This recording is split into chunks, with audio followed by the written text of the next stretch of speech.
అయితే ఇంకొక ముఖ్యమైన విషయము, ఈ యొక్క చర్చకి ఇది ఆఖరి విషయము అయ్యగారు. అయితే మీరు యథార్థవాది టీవీలో ఒక పాస్టర్ మార్క్ బాబు గారు అడిగిన ప్రశ్నకి మీరు ఒక జవాబు చెప్పారు. దాన్ని విపరీత ధోరణిలో ఈ యొక్క సోషల్ మీడియాలో వైరల్ చేస్తున్నారు. ఇప్పుడు అంటే మన శరీరానికి ఉన్న అవయవాలు అక్షయ దేహానికి పరలోకంలో ఉంటాయా, ఉంటే దాని యొక్క ఉపయోగం ఏంటి అని చెప్పినప్పుడు మీరు అన్నారు కన్నులు ఉన్నాయి, అక్కడ కన్నులు చూస్తున్నాయి, తర్వాత నోరు మాట్లాడుతుంది అని అంటే మరి అన్ని అవయవాలకు పని ఉంటుంది అక్కడ అంటే మరి పెళ్లి జరుగుతుందా అని అంటే పెళ్లి జరగదు కానీ వాటి వల్ల పని ఉంటుంది అని అంటే పరలోకంలో వ్యభిచారం ఉంటుందా, పరలోకాన్ని వ్యభిచార లోకంగా చేస్తున్నారా అని ఒక విపరీతమైన, అసలు మనకు ఊహల్లో కూడా అలాంటివి అసలు రావండి. అయ్యగారు మరి ఇలాంటి మాటలతో సోషల్ మీడియాలో వైరల్ చేస్తున్నారు, దాని గురించి మీ సమాధానము లేఖనానుసారంగా మేము వినాలని సిద్ధంగా ఉన్నాము.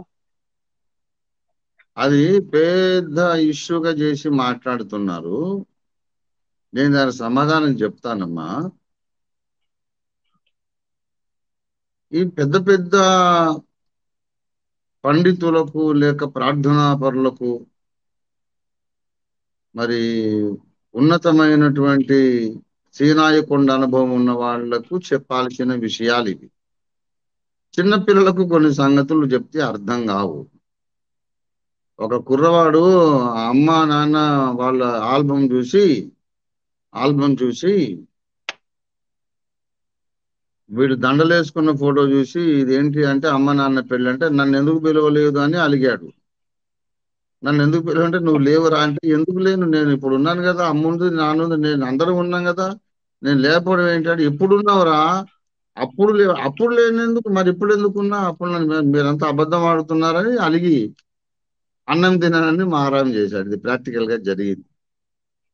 కాబట్టి వాడికి ఎట్లా చెప్తాము, వాళ్ళిద్దరు పెళ్ళైనాక వాళ్ళు కలుసుకుంటే నువ్వు పుట్టావు అని ఆ చిన్న పిల్లోడికి చెప్పలేం కదా. అట్లాగే మరి బలమైన ఆహారము వీళ్లకు తగదన్నాడు. హెబ్రీ పత్రిక 5వ అధ్యాయము 3వ వచనంలో పాలు త్రాగు ప్రతి వాడును శిశువులు గనుక నీతి వాక్య విషయంలో వాడు అనుభవం లేదన్నాడు.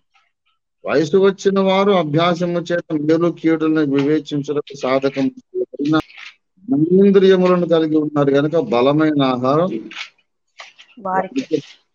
వచనం చూడండి. ఇందును గురించి మేము చెప్పవలసిన సంగతులు అనేక సంగతులు ఉన్నవి కానీ మీరు వినుటకు మందులైన వాటిని విశదపరచుట కష్టం. ఈ పరలోక మర్మాలు అది తెలుసుకోవాలంటే ముందు లేఖనాలతో బాగా పరిచయం ఉండాలి, దేవుని వ్యక్తిత్వంతో పరిచయం ఉండాలి, వ్యాఖ్యాన సూత్రాలు హెర్మెన్యూటిక్స్ తెలిసి ఉండాలి, తర్వాత సైన్స్ కూడా తెలిసి ఉండాలి, కామన్ సెన్స్ ఉండాలి. కామన్ సెన్స్ చాలా మందికి ఉండదు, దాని పేరే కామన్ సెన్స్. కానీ మా నాన్నగారు అనేవారు common sense is so uncommon బాబు అని. దాని పేరు కామన్ సెన్స్ కానీ కామన్ ఎవరికి ఉండదు. అది కామన్ సెన్స్ ఉండాలి. తర్వాత ప్రత్యక్షత మనసు ఉండాలి. ఎలీహుకు ఉన్నటువంటి మనస్తత్వం ఉండాలి.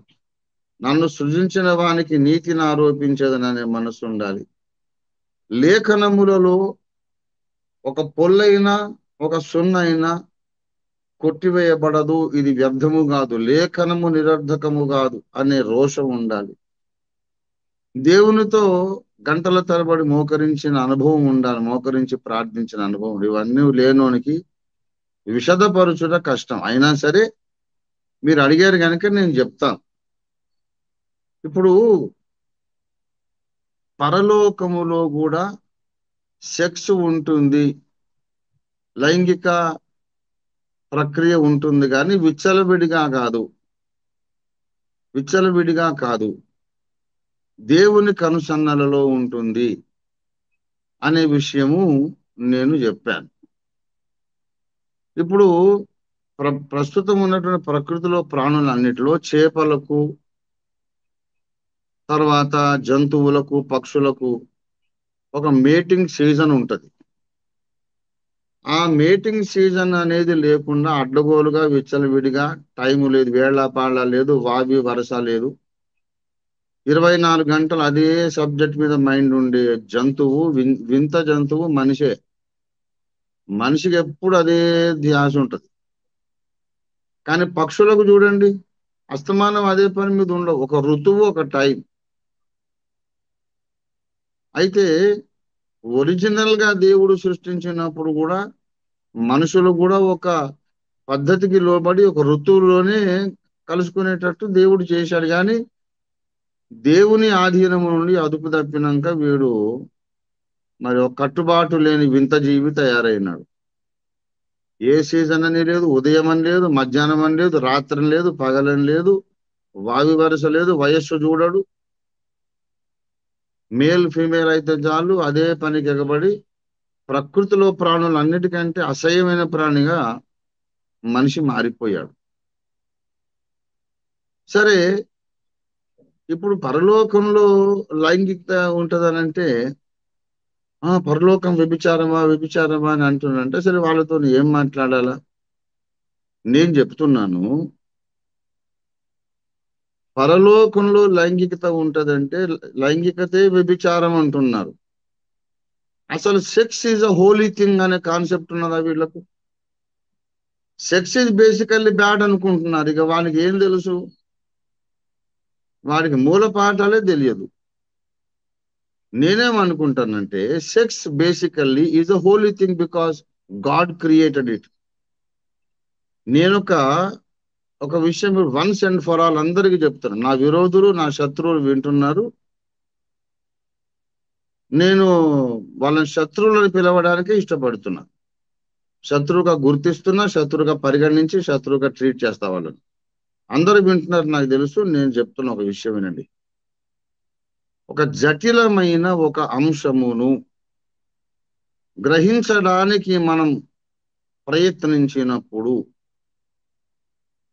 ఒక కంక్లూజన్కి, ఒక తుది నిర్ణయానికి మనము రావడానికి ముందు ఒక సుదీర్ఘమైన ప్రయాణం ఉంటుంది. మళ్ళీ చెప్తున్నా, ఒక క్లిష్టమైన అంశమును గ్రహించడానికి ప్రయత్నించినప్పుడు మనం ఫైనల్ కంక్లూజన్, తుది నిర్ణయానికి రాకముందు ఒక సుదీర్ఘమైన ప్రయాణం ఉంటుంది. ఈ ప్రశ్న నుండి ఈ జవాబు దాకా నేను వచ్చానంటే ప్రయాణించిన మార్గం ఏది, ఏ లాజిక్కుల ద్వారా, ఏ అంశములకు ఏ సమాధానాలు చెప్పుకొనుట ద్వారా అడుగు ముందుకేశాడు అనేది ఉంటుంది. దీన్ని ఏమంటారంటే ఐడియాలజికల్ వర్క్ షాప్ అంటారు. ఈ విధమైనటువంటి ప్రక్రియ క్రీస్తుకు పూర్వం 300 ఏళ్ల క్రిందట గ్రీకు మేధావులు పెట్టేవాళ్ళు. డయాలెక్టిక్స్ అనేది అన్నమాట, డయాలెక్టికల్ వర్క్ షాప్ అనేది. అందులో మేధావులందరూ కూర్చొని ఈ పాయింట్కు నీ కంట్రిబ్యూషన్ ఏంటి, నీ అభిప్రాయం ఏంటి, నీ అభిప్రాయం ఏంటి, నీ అభిప్రాయం ఏంటి, అందరి ఆర్గ్యుమెంట్ వారు ప్రజెంట్ చేసినాక ఫిట్టెస్ట్ ఆర్గ్యుమెంట్ విల్ సర్వైవ్, అన్ని వాదనల్లో బలమైన ఆర్గ్యుమెంట్ సర్వైవ్ అవుతుంది అని కంక్లూడ్ చేసేవాళ్ళు. ఇప్పుడు అంత హైట్, అంత ఉన్నతమైన స్థితికి వెళ్ళటానికి వీళ్ళెవరు కూడా బచ్చాగాళ్ళు. వీళ్ళకేం తెలియదు, తర్కము తెలియదు, వ్యాఖ్యాన సూత్రాలు తెలియదు. నేను చెప్తున్నా మళ్ళీ, పరలోకంలో లైంగికత ఉంటుందా ఉండదా అనే ప్రశ్నకు సమాధానము అరైవ్ కావడానికి, ఫైనల్ కంక్లూజన్ తీసుకోవడానికి ఒక జర్నీ చేశాం మనం. ఆ జర్నీ ఏంటో నేను వివరిస్తా. ఎక్కడ ఏ స్టెప్ తీసుకున్నాను, ఎక్కడ ఏ నిర్ణయము, ఎక్కడ ఏ ఒపీనియన్ నేను తీసుకున్నాను అనేది నేను చెప్తా. చెప్పిన తర్వాత ఆప్షన్స్ ఉంటాయి. రంజిత్ గారు పలానా దగ్గర మీరు ఈ స్టెప్ తీసుకున్నారు, రాంగ్ అండి, ఇటు మళ్ళాల్సింది అని అనొచ్చు, నాకు చెప్పొచ్చు. అది వర్క్ షాప్ లో జరుగుతుంది. తర్వాత లేదు లేదు, మీరు ఈ వచనం ప్రకారం ఈ డైరెక్షన్ లో ముందుకు సాగిందే రైట్ అని నేను వేసిన ప్రతి అడుగును వాళ్ళు అగ్రి కాగలిగితే తప్పకుండా నేను వచ్చిన కంక్లూజన్కే వస్తారు. నేను వచ్చిన కంక్లూజన్కు రావద్దు అనుకోండి, నేను వేసిన స్టెప్పులను వాళ్ళు విమర్శించాలి. మధ్యలో అడుగు తీసి అడుగు వేసినప్పుడు ఎక్కడ నేను ఏ వచనం దగ్గర ఏ కంక్లూజన్కి వచ్చానో దాన్ని వాళ్ళు తప్పనించాలి, తప్పని నిరూపించాలి. నిరూపించినప్పుడు ఆ వచనాలకు నేను చెప్పుకున్న అర్థం తప్పైతే అప్పుడు ఈ కంక్లూజన్ రాంగ్ అవుతుంది అని నిరూపించవచ్చు. ఈ విధంగా ఒక ఐడియాలజికల్ వర్క్షాప్ అనేది ఒకప్పుడు గ్రీక్ కల్చర్లో జరిగేది, ఇప్పుడు మనం కూడా చెయ్యాలి అని నేను యుగాంతం రాసినప్పటి నుంచి 40 ఏళ్ల బట్టి చెప్తాను. ఇప్పుడు నేను నా విరోధులకు కూడా అవకాశం ఇస్తూ నేను చెప్తున్నాను నా జర్నీ ఎలా జరిగింది, నా ప్రయాణం ఎలా జరిగిందంటే, మొట్టమొదటి తిమోతికి పౌలు రాసినటువంటి మొదటి తిమోతి పత్రిక 4వ అధ్యాయము 4వ వచనంలో దేవుడు సృజించిన ప్రతి వస్తువును మంచిది అన్నాడు. దేవుడు సృజించిన ప్రతి వస్తువు మంచిది. దీనికి వీళ్ళు ఒప్పుకుంటున్నారా లేదా అనేది నా మొట్టమొదటి ప్రశ్న. ఇప్పుడు నేను పరలోకంలో ఏముంటుందో చెప్పాను కదా, దాన్ని వ్యతిరేకించే వాళ్ళందరికీ నా ప్రశ్న ఏంటంటే, కనీసం సిస్టమేటిక్ ఆర్గ్యుమెంట్ అన్న నేర్చుకోండి. నా ప్రశ్న ఏంటంటే 1 తిమోతి 4:4 ప్రకారం దేవుడు సృజించిన ప్రతి వస్తువు మంచిది. దేవుడు ఎప్పుడు ఒక బ్యాడ్ థింగ్ క్రియేట్ చేయలేదు అని ఒప్పుకుంటున్నారా లేదా? ఇక్కడ తేలాలి, ముందు తేలాలి. సరే, ఆ లెక్కన మరి పొగాకు మంచిది, కళ్ళు మంచిది, గంజాయి మొక్క మంచిది, మరి ఇవన్నీ మంచి అంటారా బ్రదర్ అని వాళ్ళు అడగొచ్చు. ఇదే వర్క్షాప్. మరి వర్క్షాప్ అంటే ఇదే. అంత తలకాయ ఉన్నోడే నాకైతే ఇప్పుడు కనపడలేదు. How to argue, how to make assessment అనేది తెలిసినంత తర్కజ్ఞాని ఇప్పుడు ఉన్నటువంటి పుల్పిట్ల మీద నాకు ఒక్కడు కూడా కనపడలేదు. నేను నేర్పించాల్సి వస్తుంది, నా శత్రువులకు కూడా నేను నేర్పించాలి హౌ టు ఆర్గ్యూ అనేది. ఇప్పుడు రంజిత్ తోఫిర్ గారు అంటాడు దేవుడు సృజించిన ప్రతి వస్తువు మంచిదని. అయితే గంజాయి మొక్క మంచిది, తాటికల్లు మంచిది, పొగాకు మంచిది అని మీరు అనగలరా రంజిత్ గారు? అన్ని మంచి ఎట్లయితాయి అంటే, సరే నేను అడుగుతా, మరి అయితే దేవుడు సృజించిన వస్తువుల్లో కొన్ని మంచివి కొన్ని చెడ్డవి అని ఎందుకు లేదు బైబిల్లో? నేను అడుగుతా. అది వర్క్షాప్. బైబిల్లో లేదనంటే ఏమో, అదేదో పౌలు రాసిన దాన్ని మరీ అతిగా మనం అట్లా అన్నిటికీ పూయకూడదు, అన్నిటికీ అప్లై చేయకూడదు, అన్నిటికీ అన్వయించకూడదు అంటారు వాళ్ళు. అక్కడ దేవుడు సృజించిన ప్రతి వస్తువు అంటే ప్రతి వస్తువు అనే అర్థం, కానీ కొన్ని తప్ప అని అర్థమా? మరి ఎట్లయితే రంజిత్ గారు, మరి ప్రతి వస్తువు మంచిదంటే మరి పొగాకు ఎట్లా మంచిది, కళ్ళు ఎట్లా మంచిది అని నన్ను అడగవచ్చు. అప్పుడు నేను చెప్తాను ఏంటంటే, ఒకవేళ పాపము జరగకుండా ఉంటే ఈ సృష్టిని ఆదాము పరిపాలించడానికి నియమించబడ్డాడు కనుక ఆదాము పరిపాలకుని హోదాలోనే ఉంటే అప్పటి వ్యవస్థలో మానవుడి యొక్క క్షేమం కొరకు దేవుడు వీటిని ఇంకా ఏ పర్పస్ కొరకు వాడుకోవాలని చేశాడు. దేవుడు మంచి ఉద్దేశం కొరకు సృజించిన ఈ వస్తువులను మానవుని చెరపటానికి సైతానుగాడు అబ్యూజ్ చేస్తున్నాడు. సృజించినప్పుడు అవన్నీ మంచివే, పరిపాలన సైతానుగాడి గ్రిప్లోకి పోయిన తర్వాత మంచి ఉద్దేశముతో చేయబడినటువంటి వస్తువులను చెడుగా సైతాను వాడుకుంటున్నాడు. అలాగే దోమలు నల్లులు మనల్ని గుట్టడానికి దేవుడు చేశాడా? కాదు. ఆదామే కనుక పరిపాలకుడైతే ఒక దోమ ఎట్లా ఆదామును కుడుతుంది? ఆదాము రాజు అయితే నల్లు ఎట్లా ఆదామును కుడుతుంది? పరిపాలకుని హోదాలో ఉంటే దోమలు నల్లులు ఆదామును కుట్టవు. మరి ఏం చేస్తేవి? ప్రకృతిలో ప్రతి ప్రాణికి ఏదో ప్రయోజనం ఉంది.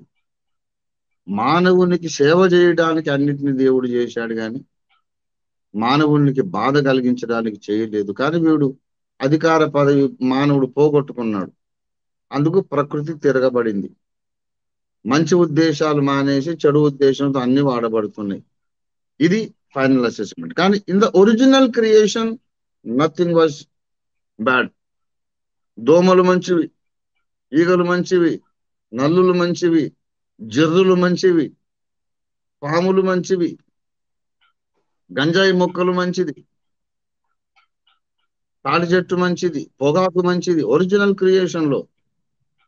పాడైపోయిన ప్రపంచంలో అవన్నీ బ్యాడ్ గా సైతాన్ గాడు దాన్ని అబ్యూస్ చేస్తున్నాడు. కానీ దేవుడు చెడ్డ వాటిని సృష్టించాడు, మంచి వాటిని చేశాడు. అది విషయం. ఈ మంచి వాటిని సృష్టించినాడు అనే దాంట్లో మానవుని లైంగిక అవయవాలు కూడా వస్తాయి. అసలు ప్రతి దానిని దేవుడు ఆడుదాన్ని గాను మగదాన్ని గాని సృష్టించాడు. ఆడది మగది దేవుడు సృష్టించినాడు. మరి ఆదాము హవ్వలను కూడా దేవుడు చేసినప్పుడు స్త్రీని గాను పురుషుని గాను వారిని సృజించెను. ప్రభునందు ప్రియులారా, స్త్రీని గాను పురుషుని గాను దేవుడు నరజాతిని సృష్టించినాడు. 1:27. దేవుడు తన స్వరూపమందు నరుని సృజించెను, దేవుని స్వరూపమందు వారిని సృజించెను, స్త్రీని గాను పురుషుని గాను వారిని సృజించెను. అంటే ఒక మనిషికేమో ఒక రకమైన పునరుత్పత్తి అవయవాలు, ఇంకో మనిషికేమో వేరో రకమైనటువంటి శరీర నిర్మాణము, రీప్రొడక్టివ్ ఆర్గన్స్ దేవుడు వేరుగా సృష్టించినాడు. ఇది మంచిదా చెడ్డదా? నాకు జవాబు కావాలి. తర్వాతనే నెక్స్ట్ స్టెప్. ఆదాముకు మేల్ ఆర్గన్స్, హవ్వకు ఫీమేల్ ఆర్గన్స్ దేవుడు చేసి తప్పు చేశాడా? దేవుడు మంచిదే చేశాడా, తప్పు చేశాడా? సరే, ఆ వేరు ఆర్గన్స్ ఇచ్చినాక మీరు పిల్లలను కనమన్నాడు, మీరు కని భూమిని నిండించమన్నాడు, ఫలించి భూమిని నింపమన్నాడు. ఫలించి భూమిని నింపడం అంటే పిల్లల్ని కంటమే. పిల్లల్ని కంటం అంటే ఇంకెట్లా కంటారు? త్రూ సెక్షువల్ ఇంటర్ కోర్స్, లైంగిక ప్రక్రియ ద్వారానే కదా పిల్లల్ని కంటారు. అంటే మీరు లైంగికంగా సంభోగం చేయండి, కలిసి ఉండండి, పిల్లల్ని కనండి అని దేవుడు ఆజ్ఞాపించినాడు. అది మంచిదా చెడ్డదా? ఇలాగూ స్త్రీనిగా పురుషునిగా చేసి వాళ్ళను పిల్లల్ని కని భూమిని నింపమని చెప్పిన తర్వాత 2వ అధ్యాయము 2వ వచనం చూడండి. దేవుడైన యెహోవా తాను చేసిన పని అంతటి నుండి 7వ దినమున విశ్రమించాడు. ఆ 7వ దినమున విశ్రమించిన యెహోవా దేవుడు, లేక అప్పుడు చేసిన వాడు యేసయ్య అనుకోండి. ఆయన ఏమనుకున్నాడంటే 1వ అధ్యాయం ఆఖరి వచనంలో, ఆది సంభూతుడే ఇదంతా చేసింది యేసయ్యే, ఇంకెవరో కాదు.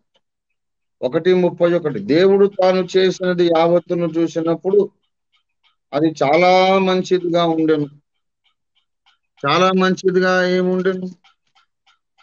ఈ స్త్రీకి ఆ రకమైన శరీరము, పురుషునికి ఏ రకమైన శరీరం ఉండడం, ఇంకా మిగతా ప్రాణికోటి అంతా కలిపి చాలా మంచిదన్నాడు. ఒప్పుకుంటున్నారా లేదా? తర్వాత సరే, అప్పుడు అది దేవుడు చేశాడు, కరెక్టేనండి, అది తప్పని మేము అనడం లేదంటే సరే ఒప్పుకున్నారు కదా, మంచిది. తర్వాత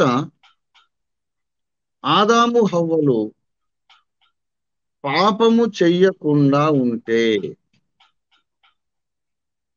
ఎవరికైనా కొంచెం అంత మైండ్ సరిగా కొంచెం మెచ్యూర్ మైండ్ ఉంటే, వాళ్ళు strong mind, argumentative mind, logical mind ఉంటే వాళ్ళకి అర్థమవుతుంది. ఆదాము హవ్వలు తప్పక పాపం చేయాలి అని దేవుడు చెప్పాడా, లేకుంటే 50% ఛాన్సెస్ వదిలేశాడా? ఆ పండు తిను దినమున నిశ్చయముగా చచ్చేదవు అన్నాడు. తినకపోతే చావడుగా. ఒకవేళ ఆదాము తప్పు చేయకపోతే ఈనాటికి బ్రతికే ఉంటాడు కదా, ఈనాటికి బ్రతికే ఉంటాడు తప్పు చేయకపోతే. అంటే అప్పుడు లోకమంతా పరిశుద్ధంగా ఉంటుంది, ఆదాము ఇప్పటికి బ్రతికే ఉంటాడు, హవ్వతో మామూలుగా శారీరకంగా కలుసుకుంటూనే ఉంటాడు.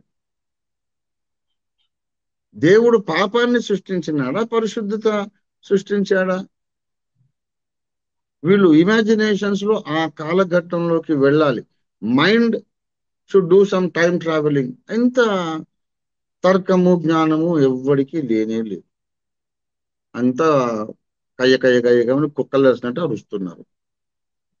ఆదాముకు పురుష అవయవాలు, స్త్రీకి స్త్రీ సంబంధమైన అవయవాలు సృష్టించడం మంచిదా కాదా? నాకు జవాబు కావాలి. మంచిది అయితే నెక్స్ట్, ఆదాము పాపము చేసినప్పుడు దేవుడు మళ్ళీ ఆదామును హవ్వను మానవ జాతిని విమోచించడానికి ఆయన దిగి వచ్చాడు, యజ్ఞం అయ్యాడు, చనిపోయి తిరిగి లేచాడు. తర్వాత ఈ మట్టికి మన్నైపోయి ఈ శరీరము, నువ్వు మన్నే గనక మన్నైపోతావు అన్నాడు. ఆ తర్వాత యేసు ప్రభు రెండవ రాకడలో మానవ శరీరాలన్నీ మట్టిలో నుంచి రక్షణ పొందిన వాళ్ళందరూ కూడా మహిమ శరీరాలతో పునరుద్ధానం చెందుతారు. రక్షణ పొందని వాళ్ళు కూడా పునరుద్ధానం చెందుతారు. అది ఉగ్రత కొరకైన, తీర్పు కొరకైన పునరుద్ధానం. రక్షణ పొందిన వాళ్ళు భక్తుల పునరుద్ధానం, జీవ పునరుద్ధానం పొందుతారు. పొందినప్పుడు చనిపోయినప్పుడు ఉన్నటువంటి శరీర అవయవాలు అన్ని కూడా మళ్ళీ పునరుద్ధాన శరీరానికి ఉంటాయా, లేకుంటే కొన్ని పార్ట్స్ మిస్ అవుతాయా అనేది ప్రశ్న. దీనికి నా అపోనెంట్స్ నాకు సమాధానం చెప్పాను. ఇప్పుడు ఒక పురుషుడు తన పురుషాంగముతో పాటు ఆ అవయవాలు, ఆ రిప్రొడక్టివ్ సిస్టమ్ అంతటితో పాటు చచ్చిపోయాడు, పాతిపెట్టబడ్డాడు పురుషుడు. మళ్ళీ పునరుద్ధాన దినమున మహిమ శరీరంతో లేచినప్పుడు అన్ని అవయవాల నుండి ఆ పునరుత్పత్తి అవయవాలు మాత్రమే మాయమైపోతే, అవి మాత్రం లేకుండా వాడు కాళ్ళు చేతులు పంచ జ్ఞానేంద్రియాలు అన్నీ ఉంటాయి, కర్మేంద్రియాలు ఉంటాయి, ఒక్క ఆ అవయవమే లేకుండా వాడు పునరుద్ధానం చెందుతాడు అని గనక అనుకుంటే, ప్రథమ సృష్టిలో దేవుడు తాను తప్పు చేశానని ఒప్పుకున్నట్టు అవుతుంది. మొదటి సృష్టిలో నేను అవయవాలు సృష్టించకుండా ఉంటే బాగుండును కనుక ఆ పొరపాటు ఇప్పుడు దిద్దుకుంటా, రిజరక్షన్ బాడీలోనైనా ఈ అవయవం లేకుండా చేస్తానని దేవుడు తప్పు దిద్దుకున్నట్టు ఉంటది. ఒకవేళ ప్రథమ సృష్టిలో ఆదాము తప్పు చేయకుండా ఉంటే అవే అవయవాలతో యుగ యుగాలు జీవించేవాడు. హవ్వ, ఆదాము ఇద్దరు యుగ యుగాలు జీవిస్తారు without dying. God did not create Adam and Eve to die. జాతస్య మరణం ధ్రువం అనేది తప్పు. దేవుడు మనిషిని చచ్చిపోవడానికే పుట్టించాడు అనేది తప్పు. చచ్చిపోకుండా యుగ యుగాలు బ్రతకడానికి పుట్టించాడు. కానీ పాపము చేసి మరణం తెచ్చుకున్నారు. ఒకవేళ హవ్వమ్మ ఆ సర్పపు మాట వినకుండా ఆదాముని పిలిచి కేకేసి, ఏమండి ఎవరో కొత్త మనిషి వచ్చాడు, ఏదో కొత్త సంగతులు చెబుతున్నాడు రండి అంటే, ఆదాము వచ్చాడు అనుకోండి వీడు పారిపోతాడు. ఆ తర్వాత ఆదాము హవ్వలకు పిల్లలు పుట్టడం స్టార్ట్ అవుతాయి. అంతకుముందు సంభోగం ఉంది కానీ పిల్లలే లేరు. ఆదాము హవ్వలు మామూలుగా normal man and wife relations తో జీవించినారు. సర్పం రాకముందు కూడా 100 సంవత్సరాలు. అదిలా తెలుసు మీకు అంటారేమో. వీళ్ళకి ఏమీ తెలియదు కనుక నేను ఏం చెప్పినా కాంట్రవర్సీ అవుతుంది. సర్పము రాకముందు ఆదాము హవ్వలు normal man and wife relations కలిగి జీవించినారు. భార్యాభర్తలుగా సంసార ధర్మము నిర్వర్తిస్తూ జీవించారు సర్పము రాకముందు. ఎలా తెలుసు అంటే సింపుల్ లాజిక్ చెప్తున్నా. దేవుడు వాళ్ళకి ఇచ్చిన ఆజ్ఞ ఏంటి? సృష్టించగానే పిల్లల్ని కానండి, భూమిని నిండించమన్నాడు. గనుక వాళ్ళందుకు ప్రయత్నం అయితే చేయాలి. ప్రయత్నమైనా చేయకపోతే మొదటి ఆజ్ఞాతిక్రమము పిల్లల్ని కనకపోవడమే అవుతుంది, పండు తినడం కాదు. పండు తినడం కంటే ముందే ఒక ఆజ్ఞని మీరినట్టు అవుతారు వాళ్ళు. పండు తినేదాకా వాళ్ళు తప్పు చేయలేదు అంటే ఆజ్ఞను అతిక్రమించలేదు. అంటే దైవాజ్ఞను నిర్వర్తించడానికి ప్రయత్నమైనా చేశారు. నార్మల్ గా మ్యాన్ అండ్ వైఫ్ గా వాళ్ళు బ్రతికారు. చక్కగా ప్రకృతిలో అన్ని ప్రాణుల్లాగా వాళ్ళు సంభోగ సుఖం అనుభవించారు. కానీ పిల్లలైతే పుట్టట్లేదు. పరీక్షలో వీళ్ళు నెగ్గుతారా లేదా అని దేవుడు చూశాడు. పరీక్షలో వీళ్ళు నెగ్గితే మహిమగల సంతానం కంటారు. పరీక్షలో ఓడిపోతే పాపులైన సంతానాన్ని కంటారు. ఏ రకమైన సంతానం వీరు కంటారో నిర్ణయించడానికి ఆ సర్పంగాడు వచ్చేదాకా, పరీక్ష వీళ్ళు ఎదుర్కొనేదాకా గర్భమును దేవుడు మూసిపెట్టాడు. గర్భఫలం ఇవ్వలేదు. అందుకే కయ్యూను పుట్టినప్పుడు యెహోవా దయ వలన నేను ఒక మనుషుని సంపాదించుకున్నాను అన్నది అవ్వమ్మ. అంటే చాలా కాలం కనిపెట్టింది కొడుకు పుట్టాలని. ఎంతో కనిపెట్టినాక కయ్యూను పుట్టాడు కనుక దేవుని దయ వల్ల ఓ కొడుకు పుట్టాడని అంది. కనుక వాళ్ళు ప్రయత్నం చేస్తానే ఉన్నారు, కానీ పిల్లలు పుట్టలేదు. కాబట్టి ఆదాము హవ్వలు మొదటి 100 సంవత్సరాలు నార్మల్ గా మ్యాన్ అండ్ వైఫ్ రిలేషన్షిప్ వాళ్ళు కలిగి ఉన్నప్పుడు తప్పు చేశారా? ఒకవేళ వాళ్ళు పాపము చేయకుండా ఉంటే ఏనాటికి బ్రతికే ఉంటారు, కలుసుకుంటూ ఉంటారు. మరి పాపం అది సరే. దేవుడు పరిశుద్ధమైనటువంటి ఒరిజినల్ సృష్టిలోనే లైంగిక అవయవాలను మనిషికి నిర్ణయించి నిర్మాణము చేశాడు గనుక పునరుద్ధాన శరీరములో అవి తీసేయడము మొదటి సృష్టిలో తప్పు చేశాను అని ఒప్పుకున్నట్టు అవుతుంది. కాబట్టి అవి ఉండాల్సిందే. కన్ను ఉండాలి, కాలు ఉండాలి, చెవి ఉండాలి, చేతులు ఉండాలి, ఆ అవయవం కూడా ఉంటుంది. ఇది ఒక విషయం. ఒకవేళ ఉన్న తర్వాత సామెతల గ్రంథము 16వ అధ్యాయంలో 4వ వచనంలో ఈ మాట అంటారు, యెహోవా ప్రతి వస్తువును దాని పని నిమిత్తము కలుగజేసాను. ప్రతి వస్తువును దేవుడు సృజించినప్పుడు దానికి ఒక పని ఉంది. వస్తువు ఉన్నది కానీ పని చెయ్యదు అనేది ఒక విధమైన అంగవైకల్యము. ఊచకాళ్ళు ఊచ చేతులు ఉన్నోళ్లకు ఉంటాయి, చేతులు ఉంటాయి కానీ పని చేయవు. కాళ్ళు ఉంటాయి కానీ వాళ్ళు నడవలేరు. ఉంటాయి, కళ్ళు ఉంటాయి కానీ కొంతమందికి చూపు ఉండదు, రెటినా దెబ్బతింటుంది. కన్ను మాత్రం గుడ్డు చక్కగానే ఉంటాయి కానీ కనిపించవు. కళ్ళు చక్కగా ఉంటాయి కొంతమందికి కానీ వాళ్ళు కనపడదు. పని చెయ్యని అవయవాలు ఉండేది మహిమ శరీరం అవుతుందా, వికలాంగుడి శరీరం అవుతుందా? ఒకవేళ ఒక అవయవం ఉన్నది కానీ దాన్ని పని చేయనివ్వడు అంటే దేవుడు ఎందుకు పని చేయనివ్వడు అంటే బేసికల్లీ ఆ అవయవం చేసే పనే పాపమని వీళ్ళు అనుకుంటున్నారు. వీళ్ళంతా స్పిరిచువల్ గా అన్పడగాళ్ళు అనమాట. వీళ్ళందరూ విద్యావిహీనులు. పేతురు అంటాడు, ఆయనే పెద్ద చదువుకోలేదు కానీ విద్యావిహీనులు అస్థిరులు అంటాడు. అంటే ఈ లోక విద్య కాదు, మహోన్నతుని విద్య విషయంలో వాళ్ళు విద్యావిహీనులు, మహోన్నతుని విద్య నేర్వని వాళ్ళు.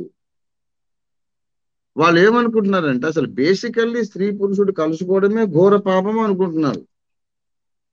వీళ్ళందరూ అనుకునేది ఏంటంటే 51వ కీర్తనలో దావీదు పాపములో నేను జన్మించిన వాడని అంటాడు. అంటే సంభోగమే పాపం అని వీళ్ళ యొక్క వ్యాఖ్యానం. సంభోగం ఎప్పుడూ తప్పు కాదు. భార్య భర్తకును, భర్త భార్యకును తమ ధర్మము జరపవలెను. ఎవడైనా పెళ్లి చేసుకుంటే వాడు ఏడాది పాటు ఇంట్లో తీరగొండి భార్యను సంతోష పెట్టాలి. లైంగిక ప్రక్రియ కూడా అది పవిత్రము. దేవుడు సృష్టించిన ప్రతి వస్తువు మంచిది అనే కాన్సెప్ట్ వీళ్ళకి లేదు. ఈ లోకంలోనే ఈ చండాలం ఉంది, స్త్రీని ముట్టుకోవడం కలుసుకోవడం ఇదంతా అపవిత్రమైన సంగతి ఎందుకండి? పరలోకానికి పోయినాక ఈ చండాలం అంత ఎందుకు ఉంటది? కనుక ఉండదు అని వీళ్ళు కంక్లూడ్ చేసుకుంటున్నారు.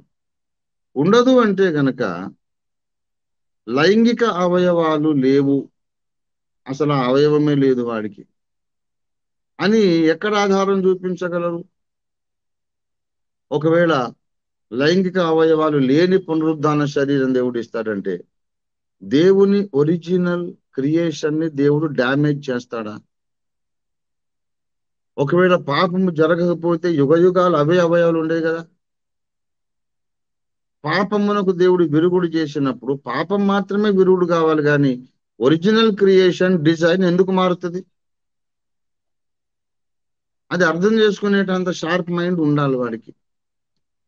వినుటకు మందులైన వారికి విషదపరచుట కష్టం అన్నాడు. దేవుడు ఒరిజినల్ గా మనిషిని ఇట్లా డిజైన్ చేశాడు.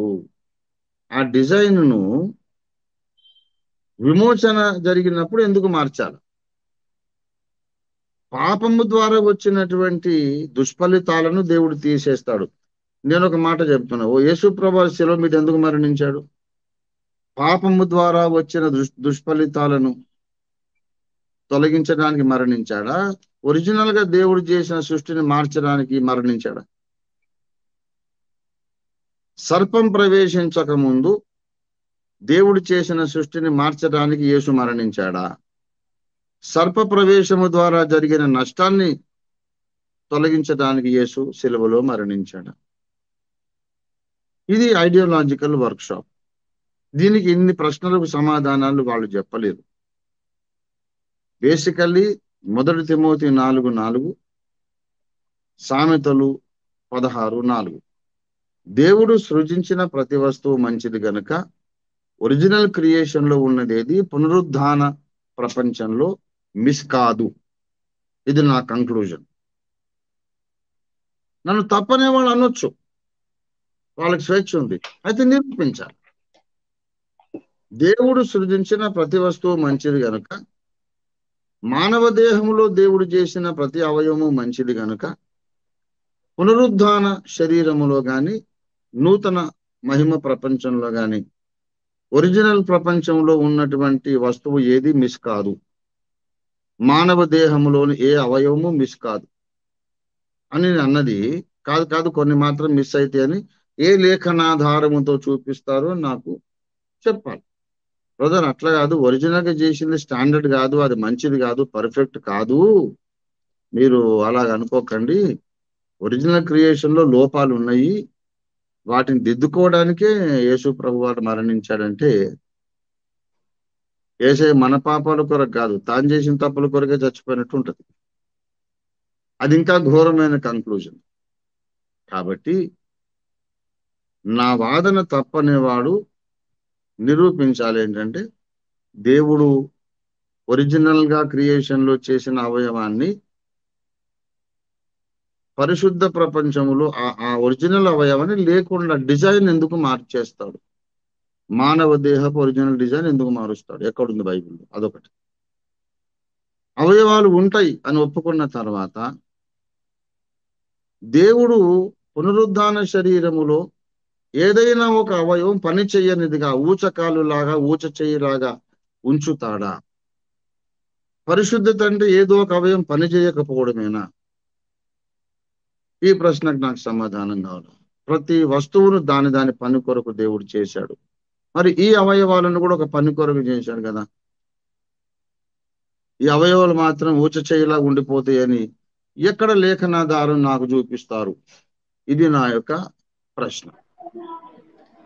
అయితే ఒక విషయం అయ్య గారు, ఇప్పుడు చెప్పిన వివరణ అంతా అద్భుతంగా ఉంది. అయితే కొంతమంది అడుగుతున్నటువంటి పాయింట్ ఏంటంటే, పరలోకంలో లైంగికత గనక ఉంటే దేవదూతలు పెళ్లి చేసుకోరు, పెళ్లికి ఇవ్వబడరు అనేటటువంటి మాట యేసుప్రభుల వారు ఎందుకు చెప్పారు? ఆ ప్రక్రియ కనుక ఉంటే ఈ మాట చెప్పేవాడు కాదు కదా అనేటటువంటిది కొంతమంది యొక్క ప్రధానమైనటువంటి ప్రశ్న. అవును, పెళ్లి చేసుకొనరు అన్నాడు. పెళ్లి చేసుకోరు అంటే లైంగిక ప్రక్రియ ఉండదు అనేది ఎక్కడ ఎవరు చెప్పారు? ఇప్పుడు వీళ్ళ భాషలో పెళ్లి ఇస్సాకు రిబ్కాకు అయింది. అసలు రిబ్కాను ఇస్సాకు పరిగ్రహింపగా ఆమె భార్యను డప్పులు కొట్టి, బాజాలు కొట్టి, మంగళసూత్రాలు కట్టి, పూలదండలు వేసి, ప్రమాణాలు చేసి ఏమన్నా చేశారా వాళ్ళు? అసలు పెళ్ళి అనేది సమాజాన్ని బట్టి వచ్చింది, సమాజం గుర్తించడాన్ని బట్టి వచ్చింది. అంతేగాని పెళ్లి జరగదు అని మాత్రమే అన్నాడు. ప్రతిదీ బైబిల్లో ఉండాలన్నప్పుడు పెళ్లి జరగదని మాత్రమే అన్నాడు కానీ అసలు లైంగికత ఉండదు అని ఎక్కడుంది బైబిల్లో? లేదు, వాళ్ళు నాకు అది చూపించాలండి. ఇప్పుడు పెళ్లి జరగనప్పుడు పెళ్లి అనే తంతు జరగకుండా లైంగిక ప్రక్రియ అనేది పూర్తిగా నిషిద్ధము అని అంటున్నారు కదా. మరి ఆదాము హవ్వలకు దండలు వేయలేదు, ప్రమాణాలు చేయలేదు. ఇసాకు రిబ్కాకు దండలు ప్రమాణాలు పాతకాలంలో లేనే లేదు అట్లాగా. ప్రాచీన సమాజంలో లేదు. ఈనాటి ఈ మధ్య సమాజంలో జనాభా పెరిగిపోయిన తర్వాత అందరి దృష్టికి గుర్తింపుకు రావాలని ఈ పెళ్లి అనేది ఒకటి చేశారు.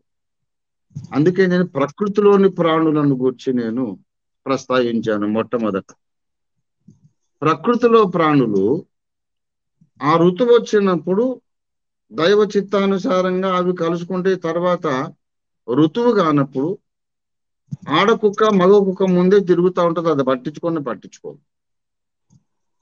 కోడిపెట్ట పుంజు ముందే తిరుగుతుంటుంది, అసలు పట్టించుకోదు. ఆ ఋతువు వచ్చినప్పుడే దానికి ఆ దృష్టి వస్తుంది, కలుసుకుంటుంది, మళ్ళీ మానేస్తుంది. ప్రకృతిలో ఉన్నటువంటి నియమము ఆదాము హవ్వలు ఒకళ్ళు పాపము చేయకుండా ఉంటే ఈ ప్రపంచంలో కూడా అలాగే ఉంటుంది. ఇప్పుడు ఆదాము హవ్వలను దేవుడు సృష్టించినాక మీరు పిల్లల్ని కనండి, భూమిని నిండించండి అన్నాడు. పిల్లలు పుడతారు. పుట్టిన తర్వాత అప్పుడు తప్పకుండా పుట్టిన పిల్లలకు తప్పకుండా వివాహము చేయవలను, వివాహము తర్వాతనే వాళ్ళు కలుసుకునే వాళ్ళని మా దేవుడు ఎక్కడ చెప్పాడు? ఆదాము హవ్వలు కొన్ని వేల మందిని కంటే అందులో మగ ఆడ ఉంటారు కదా. మరి అప్పుడు వాళ్ళ పరిస్థితి ఏంటి? వాళ్ళు కలుసుకోకుండా ఉంటారా? వీళ్ళు అంత దూరం ఇమాజినేషన్స్ లో, ఊహల్లో, అంత ఆలోచనలోకి వెళ్ళరు. ఆదాము హవ్వలు తప్పు చేయకుండా ఉంటే మహిమగల సంతానాన్ని కంటే అప్పుడు పరిస్థితి ఏంటి? పెళ్ళిళ్ళు అవుతా ఉంటాయా? మరి ఆదాము హవ్వకి మరి నీ పెళ్ళి ఎప్పుడైంది డాడీ అంటారు. ఆదాము హవ్వలకి పెళ్లి కాలేదు, కలిసి జీవించడం స్టార్ట్ చేసేసారు. మరి అప్పుడు కొన్ని కోట్ల మంది ఆడమగ మహిమగల శరీరాలతో ఉంటారు. అప్పుడు పెళ్లి జరుగుతాయా? మరి అప్పుడు కూడా ప్రకృతి ప్రాణుల్లాగా ఉంటారు వాళ్ళు. ఒకవేళ ఆదాము హవ్వలు పాపంలో పడిపోకపోతే మహిమగల సంతానాన్ని కంటారు. అప్పుడు కూడా లైంగిక సంబంధాలు ఉంటాయి, కానీ పెళ్లిళ్ళనే ఉండవు. అప్పుడు కూడా అప్పుడుండే వ్యవస్థనే పునరుద్ధరణ ప్రపంచంలో ఉంటదన్నమాట. అది విషయం. పరలోకంలో కనుక ఒకవేళ లైంగికత అనేటువంటి ప్రక్రియ ఉంటే మళ్ళీ అక్కడ కూడా పిల్లలు అనేటువంటి ప్రక్రియ ఉన్నట్ట ఉండదు. అదే సంగతి చెప్తున్నా. మరి ఇప్పుడు దాని అంతా కూడా మహిమ ప్రపంచంలో దాంట్లో నేను చెప్పాను, విశ్వ చరిత్రలో క్లియర్, విశ్వ చరిత్రలో కూడా చెప్పాను. ఈ డిస్కషన్ కంక్లూజన్ చేయబోదు ఒక్క విషయం చెప్తాను. వీళ్ళు ట్రోలింగ్ చేసినవి నేను చూశాను. అందులో అంటాడు, పరలోకం పోయినాక నీ పని భలే మజా ఉంటదిరా, ఫుల్ గా సెక్స్ ఎంజాయ్ చేయొచ్చురా. ఈ ఓఫీర్ బాబా చెప్తున్నాడు, పరలోకంలో పోయినాక ఫుల్ గా సెక్స్ ఎంజాయ్ చేయొచ్చు అని అంటున్నాడు. పరలోకంలో సెక్స్ ఉంటదనే విషయంలో ఓవర్ ఎక్సైట్ అయినాడు ఒక్కడు కూడా పరలోకానికి రాడు. పరలోకంలో సెక్స్ ఉంటుందనే విషయంలో సంబరపడి అబ్బా ఎంత అద్భుతం కదా, ఎప్పుడు సెక్స్ ఫ్రీగా ఎంజాయ్ చేయొచ్చు అనుకున్నాడు ఒక్కడు కూడా పరలోకానికి రాడు. ఎందుకంటే ఈ లోకములోనే మామూలుగా ఉన్న ఒక యవనస్తునికి వయస్సును బట్టి లైంగిక వాంఛ కలిగి ఆడపిల్లలు కనపడగానే ఆకర్షించబడతాడు, అందంగా ఉందనుకుంటాడు, మళ్ళీ మళ్ళీ చూస్తాడు, ఊహించుకుంటాడు, ఆడపిల్ల కావాలనుకుంటాడు. కానీ ఒక 3 దినాలు ఉపవాస ప్రార్థనలో గడిపొచ్చాడు అనుకోండి, తన మైండ్ ఎట్లా ఉంటుంది అంటే, చేసి ఏంటారు చూడాలి చెత్త నాకెందుకు అనుకుంటాడు. 3 దినాలు ఉపవాసం ఉండి బయటకు వచ్చిన వాడికే సెక్స్ కదా ఎందుకు అనిపిస్తుంది కదా. సృష్టికర్త అయిన మహిమగల దేవాది దేవుణ్ణి కళ్ళారా చూస్తూ యుగయుగాలు జీవించినాక ఇప్పుడు నాకు ఫ్రీడమ్ ఉంది కదా, ఆడపిల్ల ఎక్కడ ఎవడు వెతుక్కుంటాడు? అక్కడికి పోయిన తర్వాత నాకు కావాలి, నాకు ఎంజాయ్మెంట్ కావాలని ఇక్కడ వీళ్ళు వేషల చుట్టూ తిరిగినట్టు, ఆడపిల్లను ర్యాగింగ్ చేసినట్టు పరలోకంలో ఉండదు. ఇట్లాంటి చెత్త విధవులు ఒక్కడు కూడా రాడు పరలోకానికి. అది నా ధర్మము, సృష్టికర్త నన్ను ఆజ్ఞాపించాడు అన్న హై లెవెల్లో దేవుడు ఎప్పుడో ఒకసారి, అస్తమానం కాదు, ఎవడో ఒకడు ఎప్పుడో ఒకసారి ఒక ఋతువులో నిత్యత్వంలో దేవుడు ఎప్పుడైనా నిర్ణయిస్తే కలుసుకోవడానికి ఉంటాయి, అంతే తప్ప ఈ భూమి మీదనే మనం 10 రోజులు ప్రార్థనలో గడిపినాక ఈ తుచ్చమైంది నాకెందుకు అనిపిస్తుంది. పరలోక దేవదూతల మధ్యలో ఉన్నాక మైండ్ దాని మీద ఉండదు. ఇవి చిక్కలో తెలియదు అసలు. ఇప్పుడు అందుకే నేను చెప్తున్నాను, ఆర్గ్యుమెంటేటివ్ మెథడ్స్ తెలియాలి. పరలోకంలో సెక్స్ ఉంటుందంటే ప్రజలకు సెక్స్ మీద మైండ్ ఉంటుందని కాదు నేను చెప్పేది. భౌతిక అవయవాలు ఉంటాయి, వాటికి పనిచేసే సామర్థ్యం కూడా ఉంటుంది, పని చేస్తాయి కూడా. వీళ్ళకు మైండ్ ఉండదు. మైండ్ ఎట్లుండదు అంటే, ఋతువు కానప్పుడు ఆడకుక్క మగ కుక్క కలిసి ఉన్నా కలుసుకోవు కదా, ఆ రకమైనటువంటి ఆత్మ నిగ్రహం ఉంటది. ఇది అల్టిమేట్ గా చెప్తున్నా. కోడి పిల్లలు కోడి పెట్టలు కలిసి ఉంటాయి, ఎవ్రీడే కలుసుకోవు కదా, ఒక ఋతువులో కలుసుకుంటాయి. చేపలు ఒక ఋతువులో కలుసుకుంటాయి, అట్లాగే జంతువులు ఒక ఋతువులో కలుసుకుంటాయి. ఆ ఋతువు కానప్పుడు ఆడమగ ఎదురు బదులున్నా సరే ఏం పట్టించుకోవాలి. అలాగే అవయవాలు ఉంటాయి కానీ దాని మీద మైండ్ ఉండదు. సర్వశక్తి గల దేవుడు ఆజ్ఞాపిస్తేనే ఎవడైనా దాని మీదకి మైండ్ పోతుంది. పరలోకంలో అస్తమానం పాపం, ఇది హిందూ పురాణాలు చెప్పినట్టు దేవవేషలు రంభ మేనక ఊర్వశి తిలోత్తమతో సుఖపడొచ్చు రాత్రింబగళ్ళు. అది కాదు మనం అనుకునే ప్రపంచం. మనం అనుకునే మహిమ ప్రపంచం ఏంటంటే అవయవాలు ఉంటాయి, వాటికి సామర్థ్యం ఉంటుంది, మైండ్ మాత్రం వీడికి ఉండదు. నేనే దేవుని భార్యలో భాగాన్ని అయినాక నాకు అమ్మాయి ఎందుకు అనుకుంటారు. ఆడోళ్ళు కూడా అలాగే అనుకుంటారు. సర్వశక్తులు తన సర్వోన్నత చిత్తమును బట్టి అలాంటి మైండ్ వాళ్లకు ఒక ఋతువులో పెట్టి ఫలానా మనిషిని కలుసుకోవాలి అని దేవుడే నిర్ణయిస్తే అది జరుగుతుంది. అప్పటికి రెడీగా అవయవాలు ఉంటాయి, అంతే తప్ప ఋతువు కానప్పుడు జంతువులు ఎలాగున లైంగిక తలంపే లేకుండా ఉంటాయో పరలోకంలో కూడా పరిశుద్ధులు అలా ఉంటారు. అది విషయం. ఈ సబ్జెక్ట్ లో ఒక మాట చెప్పాలి. ఇప్పుడు నేను పరలోకానికి వెళ్ళిన తర్వాత ఇలా ఉంటుందని నాకు తెలిసిన విషయం ఒకటి చెప్పాను, కానీ దానివల్ల అది నమ్మినందువల్ల భూమి మీద ఇప్పుడు వీళ్ళకు ఏమి నష్టము, భూమి మీద వీళ్ళకే నష్టము. పరలోకానికి వెళ్ళిన తర్వాత ఇలాంటి వ్యవస్థ ఉంటుందని చెప్పినందువల్ల, అదే పరలోకంలో ఉంటది కాబట్టి నేను ఇక్కడ వ్యభిచారం చేస్తా అనుకునే అవకాశం ఉందా? లేఖనం నిషేధిస్తుంది కదా. ఏ రకంగా ఒకరికి నష్టము? అక్కడ పోయినాక ఉంటుందో లేదో నీకు నేను చెప్పిన లాజిక్ నీకు రీజనబుల్ అనిపిస్తే ఉంటుందని నమ్ము, లేకుంటే ఉండదని నమ్ము. భూమి మీద సంఘానికి నష్టం ఏంటిది? అబద్ధ బోధకుడు అని ఎట్లా తీర్మానించేస్తున్నారంటే నీకు తెలియంది చెప్తే అబద్ధ బోధకుడా? కాబట్టి అదంతా మటన్ నాన్స్. విమర్శించేవాడు ఒక్కడు కూడా నా ముందు కూర్చునే అంత హైసియత్ అర్హత కూడా లేదు. పనికిమాలిన విధవులు విమర్శిస్తున్నారు. నేను చెప్పింది ఇప్పుడు పరలోకంలో లైంగికత ఉంటుందని చెప్పింది రక్షణ కొరకైన సిద్ధాంతం కాదు. ఇది నమ్మితే రక్షణ వస్తుందని చెప్పాను నేను. ఇది నమ్మితేనే బాప్తిసం ఇస్తానన్నానా? ఇది నమ్మితేనే ప్రభు బల తీసుకోవాలని చెప్పానా? నిత్యత్వంలో ఉండబోయే ఒక మర్మాన్ని దేవుడు నాకు బయలుపరిచాడు, లేఖనాధారంగా చెప్పాను. అది స్వీకరిస్తే స్వీకరించండి, లేకుండా వద్దని వదిలేసి. ఏ విధంగా సార్వత్రిక సంఘానికి అది నష్టం? పరలోకంలో ఉండబోతున్న దాన్ని చెప్తే ఇప్పుడు ఇక్కడ భూమి మీద ఏం నష్టం? భూమి మీద ఉన్నంత వరకు అయితే వాక్య ప్రకారంగా మన జారత్వానికి దూరంగా ఉండమని చెప్తున్నాం కదా, శరీర కార్యాలను చంపేసుకోమని చెప్తున్నాం కదా.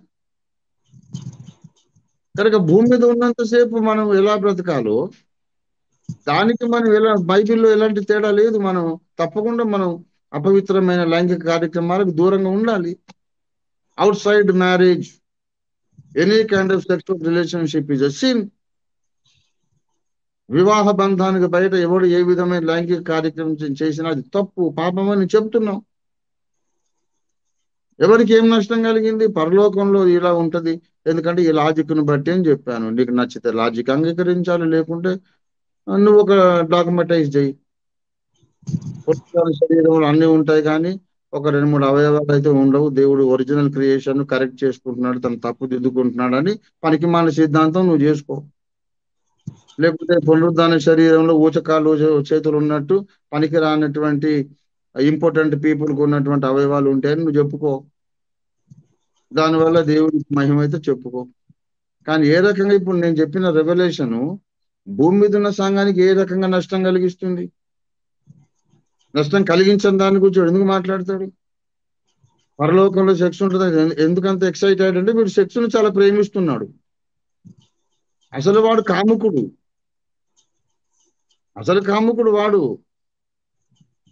వాడు సెక్స్ ఉంటదనే సంగతి అంత ఎక్సైటెడ్ గా వాడు ఎట్లా చెప్తున్నాడు? ఓ ఫుల్ గా ఎంజాయ్ చేయొచ్చారంటే వాని మైండ్ అస్తమానం దాని మీదనే ఉన్నది. ఏమో సూత్రప్రాయంగా ఇట్లా ఉంటుందని చెప్పాం కానీ మాకు దాని మీద ఇక్కడ ఉండదు, అక్కడ ఉండదు. మేము పరిశుద్ధపరచబడిన వాళ్ళం. దేవుడు తేటగా చెప్పాడు, ఎవరైనా నా కొరకు ఎవరైనా ఈ భూమి మీద ఏదైనా మీరు కోల్పోతే గనక, ఇక మన టైం చాలా దాటిపోతా ఉంది. ఇహమందు 100 రెట్లు, పరలోకమందు నిత్య జీవం. ఈ భూమి మీద ఏది కోల్పోయినా 100 పరలోకంలో ఇస్తానని కూడా దేవుడు అన్నాడు. భార్యను గాని, అన్నదమ్ములు గాని, అక్క చెల్లెలు గాని, అందులో భార్య కూడా చెప్పాడు. సరే, మీరు అన్నట్టు ప్రశ్నలు వస్తానే ఉంటే ముందు మళ్ళీ చర్చ కూడా కూర్చుందామంటే కూర్చుందాం. కానీ ప్రస్తుతం ఈ లైంగికత పరలోకంలో ఉంటుందా లేదా అనేది రక్షణ సిద్ధాంతం కాదు. రక్షణ కొరకు ఇది అవసరమని చెప్పనప్పుడు దాన్ని ఎవడు ఖండించాల్సిన అవసరం లేదు. ఇది కూడా వాళ్ళు తెలుసుకోవాలి. మారు మనసు పొందితే, పాప క్షమాపణ పొందితే, నీటి బాప్తిస్మం పొందితే, విశ్వాసం ఉంటేనే రక్షణ, నూతన జన్మ ఉంటేనే రక్షణ అని చెప్పినట్టు రక్షణ కొరకు ఈ సిద్ధాంతం నమ్మాలి, ఇది నమ్మితేనే అని చెప్పినప్పుడు ఖండించాలి. అది రక్షణ కొరకు సంబంధం లేదండి, అది హయ్యర్ రెవల్యూషన్. నచ్చితే నమ్మండి, లేకపోతే లేదన్నప్పుడు దాన్ని పొలోమని ఎగిరి అంతే. ఈ పనికిమాల విధవులు నమ్మేది ఏంటంటే సెక్స్ ఈజ్ అ సిన్ అని. నేను చెప్తున్నా, declaring openly, sex is not sin. If sex is a sin, God created sin. If sex is a sin, God is the creator of sin అవుతుంది, దేవదూషణ అవుతుంది. దేవుడు పరిశుద్ధుడు, చెడ్డ పని ఎప్పుడు ఆయన క్రియేట్ చేయడు. సెక్షువల్ ఇంటర్ కోర్స్ దేవుడే సృష్టించాడు కనుక అది పరిశుద్ధమైంది, అది పాపం కాదు. పాపంగా సైతాన్ని మార్చాడు, వాడు మార్చాడు, దాన్ని డ్యామేజ్ చేశాడు అంతే తప్ప ఒరిజినల్ క్రియేషన్, ఒరిజినల్ ప్లాన్ లో sex is a very holy thing. తర్వాత పునరుద్ధానం అయినా కూడా it will be a holy thing. అది విషయం. Yes, Aigaru. Thank you for the wonderful explanation, Aigaru. Thank you so much.